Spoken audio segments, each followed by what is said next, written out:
बस 40 सेकंड और उस 40 सेकंड में उत्तरकाशी के धरावली गांव एक जिंदा बस्ती में खामोश मलबे में तलब भी हो गया। उस 40 सेकंड में जो कुछ हुआ वो डरावने वाला था, क्योंकि यहाँ पर सुबह जिंदगी चल रही थी। पुरानी तस्वीरें कहती है कि सब सामान्य था, लेकिन अचानक आसमान से मौत बरस पड़ी। जिस तरह से मौत आई, बादल फटा, गंगा घाटी में सैलाब उमटा, मानो की मौत राक्षस बनकर दौड़ पड़ी है। क्योंकि जो कुछ इन तस्वीरों में दिखाए वो बताता है कि यह पानी नहीं था, चीख पुकार बर्बादी का तूफान था, जिसने इंसान को संभलने का मौका ही नहीं दिया। लोग भागने की कोशिश कर रहे थे, लेकिन कहाँ भाग पाते, क्योंकि केवल 40 सेकंड में उसने घरों को तीनों की तरफ बहा दिया था। जिंदगियां चिखती रही, मगर मलम में सबको खामोश कर दिया। उत्तरकाशी की यह तस्वीर बताती है कि यह वो सड़कें हैं जहाँ कभी तीर्थयात्री चलते थे।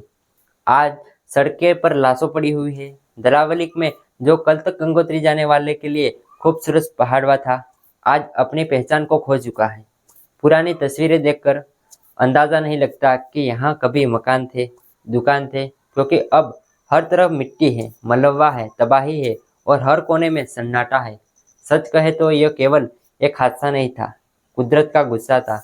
यह शायद इंसान की गलती की सजा, क्यों इंसान को ही पहाड़ों को विकास के नाम पर खोद डाला। और उसने ऐसा लगता है कि हमने पहाड़ नहीं खोदा, अपनी कब्र खोद ली। हमने जिंदगी जंगल को काटा, नदियों को रोका, वही नदियाँ आज अपनी राह बनाते हुए इंसान को बहा रही थी। धरावली की त्रासी हमने केदारनाथ हादसे भी याद दिलाती है और यह संदेश देती है कि प्रकृति के खिलाफ खिलवाड़ करना बंद कर दो, वरना जो केदारनाथ में हुआ, जो आज दिखा, वो शायद कल फिर आएगा। एक्सपर्ट कहते हैं कि 40 सेकंड में जो मौत का मंजर दिखा पड़ा, वो उन्हें हैरान नहीं कर सकता, क्योंकि ऐसे रिपोर्टर को लेकर आगाह पहले भी किया था, लेकिन इंसान को समझ नहीं आ रहा है। इंसान ने केदारनाथ में भी ना सीखा और विनाश का विकास कर रहा था। इसलिए आज हम कह रहे हैं कि अगर विकास के नाम पर यह विनाश न रुका, तो आज 40 सेकंड में मंजर दिखा है, वो शायद कल 4 सेकंड का हो जाएगा। और आज 2, 4, 10 बज भी गए, तब शायद कोई नहीं बच पाए। 5 अगस्त 2025 की सुबह धरावली गांव में जो कुछ हुआ वो आप नहीं, कुदरत का कहर था। आसमान फटा, बादल ऐसे बरसे मानो जैसे दीवार टूट रही हो, और फिर कुछ ही सेकंड में पहाड़ 1230 फीट की ऊंचाई से मलाब करीब 43 किमी प्रति घंटे रफ्तार में नीचे आए। यह रफ्तार इतनी तेज थी कि कुछ को समझने सोचने का वक्त नहीं मिला। भागते हुए लोग मल्लम के नीचे दबकर रह गए। गांव में मौजूद लोगों ने देखा कि पहाड़ में पानी, पत्थर और कीचड़ का सैलाब कैसे धरावली की तरफ बढ़ रहा है। फिर जो कुछ सामने आया वह बहता चला गया। घर को बढ़े, यहाँ पर दुकान बह गए, होटल बह गए, गाड़ियाँ और गाड़ियों में सवार लोग सब दिन की तरह भर गए थे। जिन जगहों पर कल तक लोग रहते थे, अब वहां पर सिर्फ मलबा सन्नाटा है। सरकारी आंकड़े के यहाँ पर 4 लोगों की मौत पुष्टि हो गई है, लेकिन तस्वीर कहती है कि मरने वालों की संख्या ज्यादा होगी। यह तस्वीर बताती है कि हादसा बड़ा है। आसपास के लोग कहते हैं कि करीबन 200 से 300 लोग वहां मौजूद थे। फिलहाल सेना, एनडीआर और एनसीआर की टीमें लगातार जुड़ी हुई है। सेना में 8 से 10 जवानों को लापता होने की खबर सामने आ रही है। कई तस्वीरें, कई वीडियोस दिल दहलाने वाले सामने आए हैं। वीडियोस में दिखता है कि कैसे नदी का बहाव अचानक अपनी दशा बदलकर गांव की तरफ मुड़ा है। यही वो पल था विनाश के गांव को जगड़ के लिया था। बाजार जहां लोग घूमते थे, मल्लम के ठहरते थे, होटल होस्ट में जहां लोग ठहरते थे, अब टूटी दीवारें और छतों का मलबा है।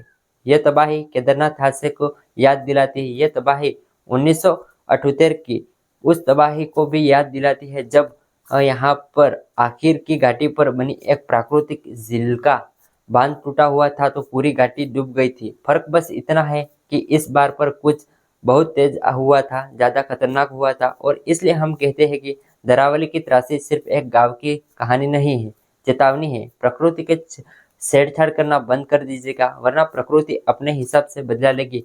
हालांकि धरावली सिर्फ एक नहीं है। उत्तरकाशी की अगर बात करेंगे तो कई और धरावली नजर आए हैं। उत्तरकाशी में लाइफस्टाइल के हिसाब से एक संवेदनशील राज्य है। धरावली जैसे घटना को देखते हुए जानना जरूरी है कि राज्य में कौन कौन क्षेत्र में जहां पर आपादी की आशंका हो सकती है। इसके द्वारा जारी लेस्टार के एडल्ट ऑफ इंडिया दूसरी कुछ स्टीजल के मुताबिक राज्य के कई दूसरों जिलों में भी खतरनाक और वो धरावली बन सकती है। यानी जो मंजर हमने उत्तरकाशी में धरावली में दिखा वो और भी जिलों में आ सकता है। कौन कौन से जिले हैं? रुद्रप्रयाग में, केदारनाथ, तुंगनाथ में और मध्य महाश्वर जैसे धार्मिक स्थलों में कई रास्ते पर भूखल क्षेत्रों में मौजूद है जो भारी बारिश के मौजूद में बंद भी हो सकता है। दूसरा ठहरी, गढ़वाल, डहरी बांध और आसपास के क्षेत्र भूस्खलन में खतरा अधिक है। तीसरा चमोट, बद्रीनाथ राष्ट्रीय राजमार्ग, गोविंद घाट में पास केदार पुल पर और जोश महट के हेलंग संवेदनशील साइट है। पिथौरागढ़ जहां पर मार्ग पर भी कई जगहों पर संवेदनशील लैंडलाइट जोन है। नैतिक में भी चार्ट लॉन्च है। 2023 में भूस्खलन हुआ था, यह आजा भी संवेदनशील माना जा रहा था। बागेश्वर, सोमगढ़, कुआरी और जैसे 18 क्षेत्रों में भूस्खलन के हिसाब में संवेदनशील है।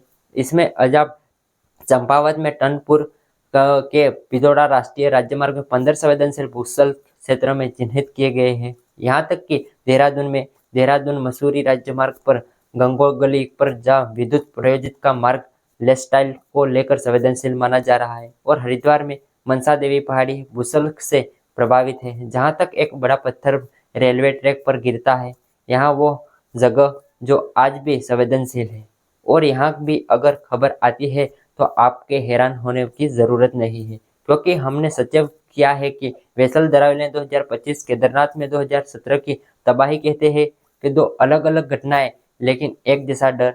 क्योंकि 2013 में उत्तराखंड पर आई तबाही को हिमाचल सुनामी कहना गया था कि भारी बारिश और बादल फटने के केदारनाथ, रुद्रप्रयाग और कई इलाके में हजारों लोग मारे गए थे, गांव पर गए थे। मंदिर में के चारों तरफ मलबा बचा था उस वक्त, जहां पर सड़कों, पुलों और घरों का नामो निशान मिट गया था।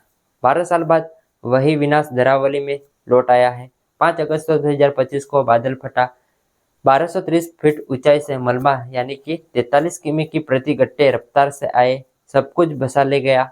कई लोगों मार गए, दर्जियों को लापता है। विशेष कहते हैं कि यह सिर्फ कुदरती मार नहीं थी, बल्कि हमारी भी लापरवाही है का नतीजा है। हमने पहाड़ों को काटकर सड़कें बनाई, जंगल उड़ाए, नदियों को रास्ते में छेड़छाड़ करी। धरावली पहले भी खतरे में था, मगर समय रहते जो हमने तैयारी ना की वो एक्सपाइट की XY थी, उसने ना माना था। उसने हमारे लिए यहाँ तक कब्र तैयार कर दी।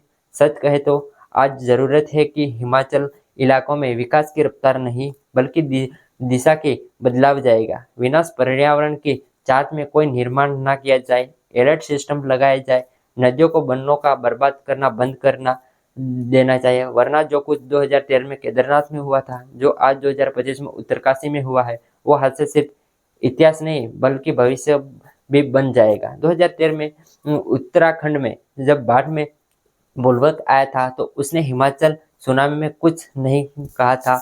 उस पर घटना के सरकारी आंकड़ों के मुताबिक 5000 से ज्यादा लोगों को जान गई थी, हजारों बेहतर हुआ, सड़कों गांव का नमोटा मिट गया था। और यहाँ पर सरकारी आंकड़े, आप जानते हैं कि सरकारी आंकड़े और वास्तविक में कई बार जमीन आसमान का फर्क होता है। तब केदारनाथ मंदिर का मुख्य हिस्सा बच गया था, लेकिन उसके चारों तरफ लाशों का ढेर था, मलबा था, तबाही का मंजर था। देश भर में राहत पूछी थी, करोड़ों रुपए खर्च किए थे, अंतर्राष्ट्रीय मदद आई थी, लेकिन सवाल तब तक भी नहीं था कि क्या यह सिर्फ कुदरत का गुस्सा था या इंसान ने अपनी बर्बादी को बुलाया है। इस बार धरावली में जो कुछ हुआ वो यहाँ पर दुखद है। क्या इस घटना पर आप क्या कहना चाहते हैं वो कमेंट में बताइए। वो गलती पुरानी थी, यहाँ पर जो गलती आज हो रही है, क्या आप इस में क्या कहना चाहते हैं वो कमेंट में अपनी राय बताइए। ऐसे ही और भी वीडियो देखने के लिए चैनल को सब्सक्राइब कर लीजिएगा।